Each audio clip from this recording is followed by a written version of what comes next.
Hi friends, welcome to DSN TET రాపీ revision classes. తెలంగాణలో April second వీక్లో TET notification వస్తుందట. కాబట్టి ఎవరైనా టెట్ క్వాలిఫై కాని వాళ్ళు, టెట్లో తక్కువ మార్కులు వచ్చిన వాళ్ళు టెట్లో మార్క్స్ ఇంప్రూవ్ చేసుకోవడానికి ట్రై చేయండి. డైలీ మన వీడియోస్లో టెట్ అండ్ డిఎస్కి యూజ్ అయ్యే వీడియోసే నేను అప్లోడ్ చేస్తానండి. కన్ఫామ్ బిట్ ఉంటుందండి మన వీడియోలో ఖచ్చితంగా. ఎవరైనా టెట్ క్వాలిఫై కాకపోయినా, తక్కువ మార్కులు వచ్చినైనా మన వీడియోస్ ఫాలో అవ్వండి. ఈరోజు మనం సైకాలజీ నుండి పియాజే అండ్ కోల్బర్గ్ ఎక్స్ప్లెయిన్ చేసుకుందాము. పియాజే సంజ్ఞానాత్మక వికాస సిద్ధాంతం నుండి ఖచ్చితంగా టెట్ అండ్ డిఎస్సిలో ఒక మార్క్ ఉంటుంది. కోల్బర్గ్ నుండి కూడా టెట్ అండ్ డిఎస్సిలో ఒక మార్క్ ఉంటుంది. కాబట్టి కన్ఫర్మ్ బిట్ ఉన్నప్పుడు మనం డీటెయిల్గా ఎక్స్ప్లెయిన్ చేసుకుందాం. టెక్స్ట్ బుక్లో ఎక్స్ప్లెయిన్ చేస్తాను, ఏదైనా మిస్ అయిన నోట్స్లో కూడా ఎక్స్ప్లెయిన్ చేస్తాను. పియాజే సంజ్ఞానాత్మక సిద్ధాంతం. సంజ్ఞానం అంటే వ్యక్తి తన చుట్టూ ఉన్న ప్రపంచాన్ని గురించి జ్ఞానాన్ని పొంది దానితో వ్యవహరించడానికి తోడ్పడే అభ్యాసం అని అంటారు. సంజ్ఞానం అంటే ప్రత్యక్షం, స్మృతి, ఆలోచన మొదలైన వాటితో కూడుకున్న మానసిక చర్య, ప్రవర్తన వ్యక్తి సంజ్ఞానాత్మక వికాసానికి చాలా వివరంగా తెలిపే ఒక ముఖ్య సిద్ధాంతం. ఇప్పుడు ఈ పియాజే సంజ్ఞానాత్మక సిద్ధాంతాన్ని ఎవరు ప్రతిపాదించారో చూద్దాం. స్విట్జర్లాండ్కి చెందిన మనోవైజ్ఞానిక శాస్త్రవేత్త అయిన జీన్ పియాజే దీన్ని ప్రతిపాదించాడు. శిశువు తన చుట్టూ ఉన్న ప్రపంచాన్ని అనుకూలంగా ఎలా తనను మలుచుకుంటాడు, అంటే తనను తను ఎలా మలుచుకుంటాడో ప్రపంచానికి అనుకూలంగా, అలాగే తన చుట్టూ ఉన్న ప్రపంచాన్ని ఎలా అర్థం చేసుకుంటాడో అనే దానికి సంబంధించి పియాజే ఇచ్చిన వివరణే సంజ్ఞానాత్మక సిద్ధాంతం.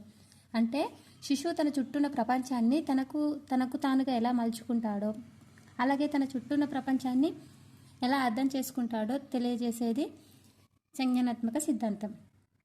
ఇది అతడు ఎన్నో పరిశీలనలు జరిపి ప్రతిపాదించిన సిద్ధాంతం. సార్వజనీనంగా ఆమోదం పొందిన సిద్ధాంతం కూడా. అంటే సార్వజనీన అంటే మొత్తం అందరూ ఆమోదం పొందిన సిద్ధాంతం పియాజే సంజ్ఞానాత్మక సిద్ధాంతం. ఇప్పుడు స్కీమాటా అంటే ఏంటో తెలుసుకుందాము. వ్యక్తి సంజ్ఞానాత్మక వికాసాన్ని, నిర్వహణను అర్థం చేసుకోవడానికి పియాజే ఖచ్చితమైన చట్టాన్ని రూపొందించాడు. వ్యక్తి పుట్టినప్పటి నుంచి తన పరిసరాలతో ప్రతిచర్యలు జరుపుతూ ప్రపంచానికి సంబంధించిన జ్ఞానాన్ని సంపాదించుకునే చురుకైన పాత్ర పోషిస్తాడని పియాజే ప్రతిపాదించాడు. అంటే వ్యక్తి పుట్టినప్పటి నుంచి పరిసరాలతో చర్య జరుపుతూ తన జ్ఞానాన్ని సంపాదించుకుంటాడు అని తెలియజేశాడు. వ్యక్తి తన అనుభవాలను అర్థం చేసుకోవడానికి కొన్ని సంజ్ఞానాత్మక నిర్మాణాలు తోడ్పడతాయని పియాజే తెలిపాడు. అంటే వ్యక్తి తన అనుభవాలను అర్థం చేసుకోవడానికి సంజ్ఞానాత్మక నిర్మాణాలు తోడ్పడతాయి అన్నాడు. వాటినే ఏమంటారు? స్కీమాటా అని అంటారు.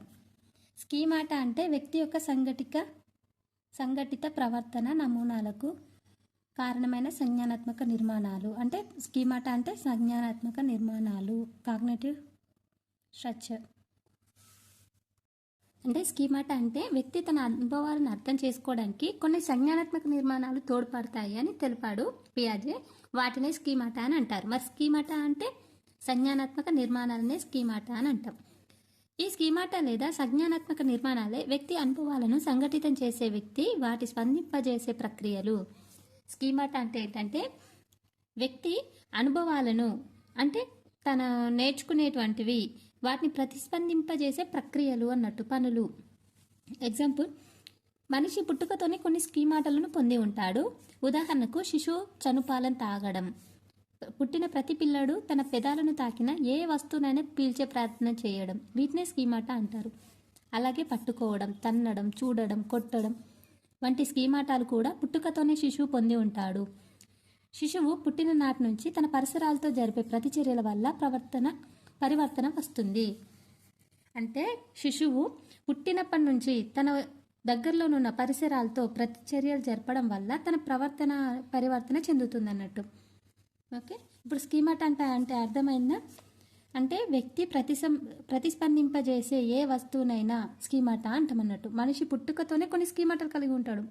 చనుపాలు తాగడం, పట్టుకోవడము, చప్పరించడము, తన్నడం, చూడడం, వాటిని అన్నింటినీ స్కీమాటాలు అంటారు. నెక్స్ట్, శిశువు ఎదిగే కొద్దీ బాహ్య ప్రవర్తన అంటే పీల్చడం, పట్టుకోవడం వంటి ఇంద్రియచాలక కృత్యాలు వ్యక్తపరచబడే మానసిక చర్యలు, ప్రణాళికలు, సమస్య పరిష్కరణ నియమాలు, వర్గీకరణ మొదలైనవి మానసిక ప్రవర్తనలు పరివర్తన చెందుతాయి. పియాజే ఆపరేషన్స్ అని అన్నాడు. అంటే శిశువు ఎదుగు కొద్ది కొన్ని బాహ్య ప్రవర్తనలు ఉంటాయి కదా, వాటిని పియాజే ఏమన్నారంటే ఆపరేషన్స్ అని పిలిచాడు. ఇలా వయసుతో లేదా అనుభవాలతో స్కీమాటలో మార్పులు రావడాన్ని, అంటే వయసుతో లేదా అనుభవాలతో స్కీమాటలో మార్పు రావడాన్ని, వయసుతో లేదా అనుభవంతో మార్పులు రావడానికి కారణం వ్యక్తి జన్మతః ఉన్న 2 కార్యాచరణ నియమాలు. అవి వ్యవస్థీకరణ, నెక్స్ట్ అనుకూలత. అంటే వ్యక్తి ప్రవర్తనలో అనుకూలతతో మార్పులు రావడానికి కారణం ఏంటంటే జన్మతః 2 కారణాంకాలు ఉంటాయి. ఒకటేంటి వ్యవస్థీకరణ, 2 అనుకూలత. ఇప్పుడు వ్యవస్థీకరణ అంటే ఏంటి, అనుకూలత అంటే ఏంటో చూద్దాం. వ్యవస్థీకరణ అంటే భౌతిక లేదా మనోవైజ్ఞానిక నిర్మాణాలను ఇంకా ఎక్కువ సంశ్లిష్ట వ్యవస్థలుగా సమన్వయపరిచే సిద్ధాంతంకి ఉదాహరణ అన్నట్టు. వ్యవస్థీకరణ, అనుకూలత నోట్స్లో ఎక్స్ప్లెయిన్ చేస్తాను. అందులో చాలా లెంతీగా ఉంది కదా, ఇందులో నేను షార్ట్కట్లో రాసుకున్నాను. వ్యవస్థీకరణ అంటే ఏంటంటే వ్యక్తి తన చుట్టూ ఉండే భౌతిక ప్రపంచాన్ని తనకు తానుగా అవగాహన చేసుకోవడాన్ని వ్యవస్థీకరణ అంటాం. అంటే దృఢమైన మానసిక నిర్మాణాలు అని అంటాం అన్నట్టు. అంటే తనకు తానుగా ప్రపంచాన్ని అవగాహన చేసుకోవడాన్ని వ్యవస్థీకరణ అంటాం. మరి అనుకూలనీయత అంటే వ్యక్తి తన చుట్టూ ఉండే పరిసరాలను సర్దుబాటు చేసుకోవడానికి ప్రయత్నించడాన్ని అనుకూలనీయత అంటాం. ఇక్కడేమో తనకు తానుగా అవగాహన చేసుకోవడాన్ని వ్యవస్థీకరణ, సర్దుబాటు చేసుకోవడానికి ప్రయత్నించడాన్ని అనుకూలనీయత అంటాం. మళ్ళీ అనుకూలనీయతలో 2 పాయింట్స్ ఉంటాయి. ఫస్ట్ ఇది సాంశీకరణము, సెకండ్ ఇది అనుగుణ్యత. ఇది అనుకూలనీయత, సెకండ్ ఇది అనుగుణ్యత. సాంశీకరణం, అనుగుణ్యం. సాంశీకరణాన్ని స్వాయత్తీకరణం, విలీనం అని అంటారు. అనుగుణ్యాన్ని సానుకూలత అంటాం. ఓకేనా, వీటికి మరో పేర్లు. ఇప్పుడు సాంశీకరణం అంటే ఏంటో చూద్దాం. సాంశీకరణం అంటే వ్యక్తి ప్రస్తుత అనుభవాలను గత అనుభవాలతో పోల్చుకొని ఆ రెండింటికి మధ్య ఉన్న వ్యత్యాసాన్ని గుర్తించలేకపోవడమే సాంశీకరణ అంటాం. అంటే ఎగ్జాంపుల్, గతంలో గాడిదను చూసిన అనుభవం ఉన్న పిల్లవాడు ప్రస్తుతం కుక్కను చూసి కూడా అది ఇది ఒకటే అని అనుకోవడం. అంటే ప్రస్తుత అనుభవాలను గత అనుభవాలతో పోల్చుకొని ఆ రెండింటి మధ్య వ్యత్యాసాన్ని గుర్తించలేకపోవడం. గాడిద కుక్క ఒకటే అనుకోవడం, దాన్ని ఏమంటాం, సాంశీకరణ అంటాం. అంటే సాంశీకరణంలో పరిసర డిమాండ్ని సర్దుబాటు చేసుకోవడం జరగదు. తను సర్దుబాటు చేసుకోలేడు కదా. నెక్స్ట్ అనుగుణ్యం అంటే ఏంటో చూద్దాం. ప్రస్తుత అనుభవాలను గత అనుభవాలతో పోల్చుకొని ఆ రెండింటి మధ్య ఉన్న వ్యత్యాసాన్ని గుర్తించగలగడం ని అనుగుణ్యం అని అంటారు. గుర్తించగలగడాన్ని అనుగుణ్యం అని అంటాం. అంటే గతంలో చూసిన గాడిదను ప్రస్తుతం చూసిన కుక్కను చూస్తున్నప్పుడు అది ఇది వేరు అని గ్రహించడాన్ని అనుగుణ్యత అంటాం. అంటే ఇక్కడ పరిసర డిమాండ్ సర్దుబాటు చేసుకోవడం జరుగుతుంది. ఇంతకుముందు జరగలేదు సాంశీకరణంలో, ఇప్పుడు జరిగింది. ఓకే, అనుగుణ్యానికి సాంశీకరణానికి డిఫరెన్స్. నెక్స్ట్ పియాజే ఈ సిద్ధాంతాన్ని 4 దశలలో వివరించాడు. అవేంటో చూద్దాం. ఫస్ట్ వన్ ఈజ్ ఇంద్రియ సంవేదక చాలక దశ. ఇది జననం నుండి 2 సంవత్సరాలు. పూర్వ ప్రచాలక దశ, ఇది 2 సంవత్సరాల నుండి 7 సంవత్సరాలు. ఇందులో 2 దశలు ఉంటాయి. మళ్ళీ పూర్వ భావన దశ, అంతర్బౌద్ధిక దశ.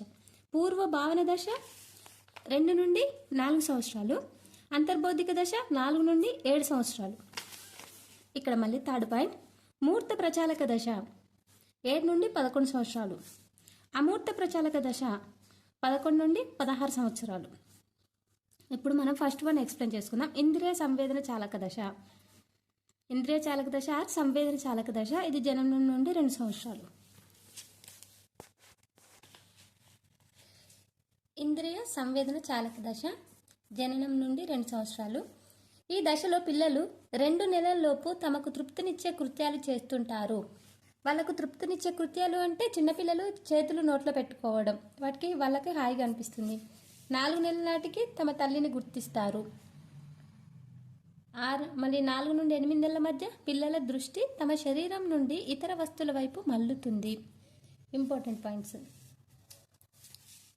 నెక్స్ట్ 8 నుండి 12 నెలల మధ్య ఉద్దేశపూర్వకంగానే లక్ష్యం వైపు ప్రయాణిస్తారు. 8 నుండి 12 నెలల మధ్య. 8 నుండి 12 నెలల మధ్యలో వస్తు స్థిరత్వ భావన ఏర్పడుతుంది పిల్లల్లో. వస్తు స్థిరత్వ భావన అంటే ఏంటిది? వస్తువు కనిపించకుండా అది ఎక్కడో ఉంది అని అనుకోవడం. అంటే మమ్మీ తీసి షెల్ఫ్లో దాచిపెట్టింది అని అర్థం చేసుకోవడం ఎప్పటి నుండి 8 నుండి 12 నెలల మధ్య జరుగుతుంది. దీన్నే వస్తు స్థిరత్వ భావన అంటాం. తనకు కనిపించకుండా అది ఇక్కడ ఉంటుంది అని గుర్తుంచుకోవడాన్ని వస్తు స్థిరత్వ భావన అంటాం. 12 నుండి 18 నెలల మధ్య పిల్లలు వివిధ రకాల శబ్దాలు విని ఆనందిస్తారు. వివిధ అంటే జంతువుల శబ్దాలు విని ఆనందిస్తారు. 12 నుండి 18 నెలల మధ్య వస్తువుల లక్షణాలను తెలుసుకోవడానికి యత్నదోష పద్ధతిని పాటిస్తారు.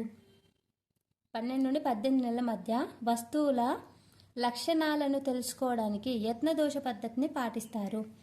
18 నుండి 24 నెలల వద్ద వస్తువు లక్షణాలను తెలుసుకోవడానికి అంతర్దృష్టి పద్ధతిని పాటిస్తారు. ఇక్కడ యత్నదోష పద్ధతి ఎప్పుడు యూజ్ చేస్తారు, అంతర్దృష్టి పద్ధతి ఎప్పుడు యూజ్ చేస్తారు అని అడుగుతారు. 12 నుండి 18 నెలల మధ్య యత్నదోష పద్ధతి, 18 నుండి 24 మధ్య అంతర్దృష్టి పద్ధతి. Very very important.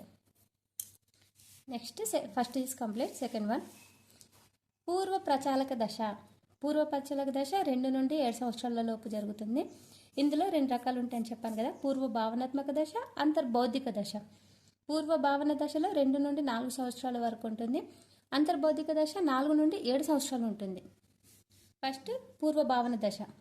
పూర్వ భావన దశలో ఈ దశలో పిల్లలు పరిసరాలతో సర్దుబాటు చేసుకోవడంలో 2 లోపాలు ఉంటాయి. పూర్వ భావన దశలో పిల్లలు పరిసరాలతో సర్దుబాటు చేసుకోవడానికి 2 లోపాలు ఉంటాయంట. అవేంటో తెలుసుకుందాం. సర్వాత్మకవాదం, దీన్నే జంతువాదం అంటారు లేదా యానిమిజం అని అంటాం. సెకండ్ ఈజ్ అహంకేంద్రవాదం. ఇప్పుడు సర్వాత్మకవాదం అంటే ఏంటో తెలుసుకుందాం. ప్రాణం లేని వాటికి ప్రాణాన్ని ఆపాదించడాన్నే సర్వాత్మకవాదం అని అంటాం.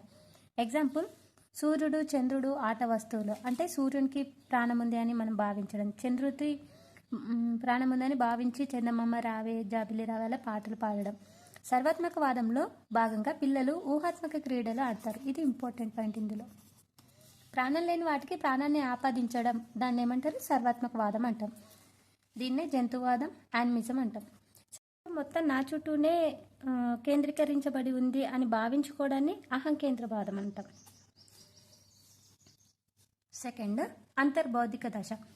ఫస్ట్ వన్ ఈజ్ పూర్వ భావనాత్మక దశ, సెకండ్ అంతర్బౌద్ధిక దశ. పూర్వ భావన దశ, అంతర్బౌద్ధిక దశ. ఇది 4 నుండి 7 సంవత్సరాలు. ఈ దశలో పిల్లలు పరిసరాలతో సర్దుబాటు చేసుకోవడంలో 3 లోపాలు ఉంటాయి. ఇంతకుముందు పూర్వ భావన దశలో 2 లోపాలు. ఫస్ట్ వన్ ఈజ్ సర్వాత్మకవాదం, సెకండ్ అహంకేంద్రికవాదం. ఇందులో ఈ దశలో పిల్లలు పరిసరాలతో సర్దుబాటు చేసుకోవడానికి 3 లోపాలు ఉంటాయి. ఫస్ట్ వన్ ఈజ్ పూర్వ క్రమయుత పదిలపరుచుకునే భావన, కన్జర్వేషన్ భావన. పూర్వ క్రమయుత భావన, పదిలపరుచుకునే భావన లేదా కన్జర్వేషన్ భావన. సెకండ్ వన్ ఈజ్ అవిపర్యాత్మక భావన లోపం అంటాం. Third one is ఏకమితి.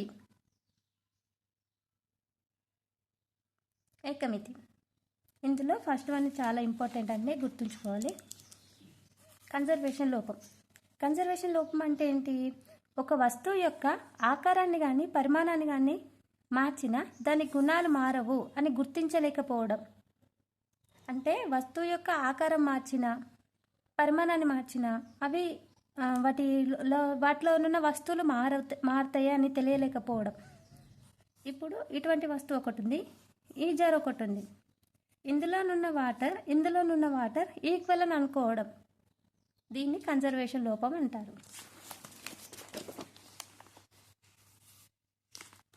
నెక్స్ట్ ఇంకో ఎగ్జాంపుల్, సమాన బరువు గల 2 మట్టి ముద్దలు తీసుకొని ఒకదాని ఆకారం మార్చినట్లయితే అదే పెద్దది అనుకోవడం కన్జర్వేషన్ లోపం. ఇక్కడ 2 kgs 2 రాళ్ళు తీసుకున్నాం, కానీ ఇట్లా స్ప్రెడ్ చేసినాం దీన్ని. ఇదేమో బాల్ లాగా అట్లే ఉంచినాం. ఈ స్ప్రెడ్ చేసినందుకు ఇదే పెద్దది అనుకోవడం, అది కన్జర్వేషన్ లోపం. నెక్స్ట్ ఎగ్జాంపుల్, సమాన సంఖ్య గల గోళీలు దగ్గరగా ఉన్నప్పుడు తక్కువని, దూరం ఉంటే ఎక్కువని గ్రహించలేకపోవడం. అంటే గోళీలు దూరం ఉంటే పెద్దవని, ఎక్కువ పరిమాణంలో ఉన్నాయని, దగ్గర ఉంటే తక్కువ పరిమాణంలో ఉన్నాయని భావించడం కన్జర్వేషన్ లోపం అంటాము. లేదా పూర్వక్రమయుత లోపం, పదిలపరుచుకునే భావన అని అంటాం. సెకండ్ వన్ ఈజ్ అవిపర్యాత్మక భావన లోపం అంటే ఏంటో చూద్దాం. సెకండ్ వన్ ఈజ్ అవిపర్యాత్మక భావన లోపం. ఏ భౌతిక నిర్మాణం అంటే తార్కిక నిర్మాణం ఏదైనా కూలిపోతే తిరిగి నిర్మించలేం అనే భావనను కలిగి ఉండటమే అవిపర్యాత్మక భావన లోపం. అంటే ఇసుకలో కట్టుకున్న బొమ్మరిల్లు కూలిపోతే తిరిగి నిర్మించలేము అనే భావన కలిగి ఉండడం, అంటే మళ్ళీ నిర్మించుకోవచ్చు అని తనకి తెలియలేకపోవడం, దాన్నే అవిపర్యాత్మక భావన లోపం అంటాం. థర్డ్ వన్ ఈజ్ ఏకమితి. ఇది ఇంపార్టెంట్. ఏ విషయమైనా ఒకే కోణంలో ఆలోచించగలిగి విభిన్న కోణంలో ఆలోచించలేని స్థితిని ఏకమితి అంటారు. ఏ విషయమైనా ఒకే కోణంలో ఆలోచించడం అంటే 3x6 ఎంత అంటే 18 అని చెప్పడం, మరి 6x3 అంటే చెప్పలేకపోవడం. మీ ఇంటికి వెళ్ళే దారి చెప్పు అంటే చెప్పడం, మరి మీ ఇంటి నుండి స్కూల్కి దారి చెప్పడం, స్కూల్ నుండి ఇంటికి దారి చెప్పలేకపోవడం. దీనిని ఏకమితి అని అంటాం. అంటే ఒకే కోణంలో ఆలోచించగలిగి విభిన్న కోణాల్లో ఆలోచించలేని స్థితిని. రవి నీకు అక్క ఉందా అని అడగడం, మీ అక్కకు తమ్ముడు ఉన్నాడా అనే దానికి ఆన్సర్ చెప్పలేకపోవడం. అంటే రవి నీకు అక్క ఉందంటే ఉంది అని చెప్పడం, అక్కకు తమ్ముడు ఉన్నాడా అంటే ఆన్సర్ తెలియకపోవడం. దీన్ని ఏకమితి అంటారు. థర్డ్ వన్, ముహూర్త ప్రచాలక దశ. ఏంటి ముహూర్త ప్రచాలక దశ? 7 నుండి 11 సంవత్సరాలు ఉంటుంది. ఈ దశలో పూర్వ ప్రాథమిక దశలో ఉండే లోపాలన్నింటినీ అధిగమిస్తారు. ఈ దశలో పిల్లలు తమ కళ్ళ ముందు ఉండే విషయాలను మాత్రమే అవగాహన చేసుకుంటారు. ఈ దశలో పిల్లలు తన కళ్ళ ముందు కనబడే విషయాలు మాత్రమే, అంటే ముహూర్త ఆలోచనలు మాత్రమే ఉంటాయి. అమూర్త ఆలోచనలు ఉంటాయి. అందుకే ఈ దశ పేరు ఏం పేరు? ముహూర్త ఆలోచనలు కదా. ఈ దశలో భౌతికంగా చూస్తేనే ఏ సమస్య అయినా పరిష్కరించగలుగుతారు. ఈ దశలోని వారికి బోధనలో నమూనాలు TLM ప్రవేశపెట్టాలి. ఎందుకంటే TLM చూసి నేర్చుకోవడం ద్వారా వాళ్ళకి ఎక్కువ అర్థమవుతుంది. ఈ దశలో పిల్లల్లో మానసిక ప్రాకార్యాలు ప్రారంభమవుతాయి. అంటే మానసిక ఆలోచించడం. ఇప్పుడు 3x6 18 అని చెప్పగలిగిన వాడు 6x3 ఎంత కూడా చెప్పగలగడం. అంటే ఏకమితిలా కాకుండా రివర్స్ అడిగినా కూడా చెప్పడం. ఈ దశలో పిల్లలకు నిగమనాత్మక ఆలోచన కలుగుతుంది. ఈ దశలో పిల్లలకు నిగమనాత్మక ఆలోచన కలుగుతుంది.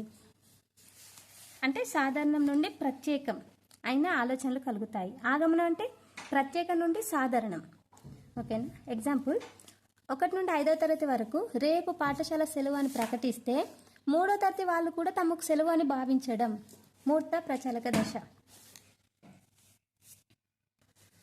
ఈ దశ అంతానికి పిల్లల్లో ప్రకల్పన నిగమనాత్మక వివేచనం ఏర్పడుతుంది. ఏ దశ అంతానికి? ముహూర్త ప్రచాలక దశ అంతానికి ప్రకల్పన నిగమనాత్మక వివేచనం ఏర్పడుతుంది.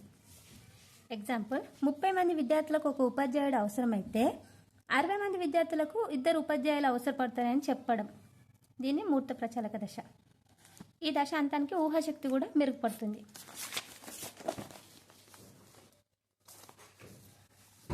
ఫోర్త్ వన్, అమూర్త ప్రచాలక దశ. ఇది 11 నుండి 16 సంవత్సరాల వరకు ఉంటుంది. ఈ దశలో తమ కళ్ళ ముందు లేని విషయాలను కూడా అవగాహన చేసుకోవడం అంటే అమూర్తం.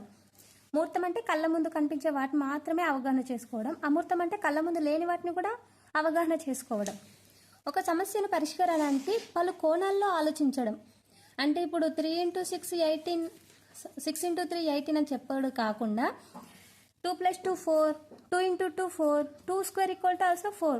అంటే 4కి ఈ పలు విధాలుగా కూడా రాయొచ్చు అని సమస్యను పరిష్కరించగలగడం. అమూర్త ఆలోచనలు కూడా పిల్లవానికి కలగడాన్ని అమూర్త ప్రచాలక దశ అంటారు. ఈ దశలో పిల్లలకు అమూర్త చింతన సామర్థ్యం ఏర్పడుతుంది. పిల్లలకు కార్యకరణ సంబంధం అవగాహన చేసుకుంటారు. కార్యకరణ సంబంధం అనగా వ్యక్తి చేసుకున్న పనిని ఆ పని వల్ల లభించే ఫలితాన్ని మధ్య సంబంధం తెలుసుకోవడం ఏమంటారు? కార్యకరణ సంబంధం అంటారు.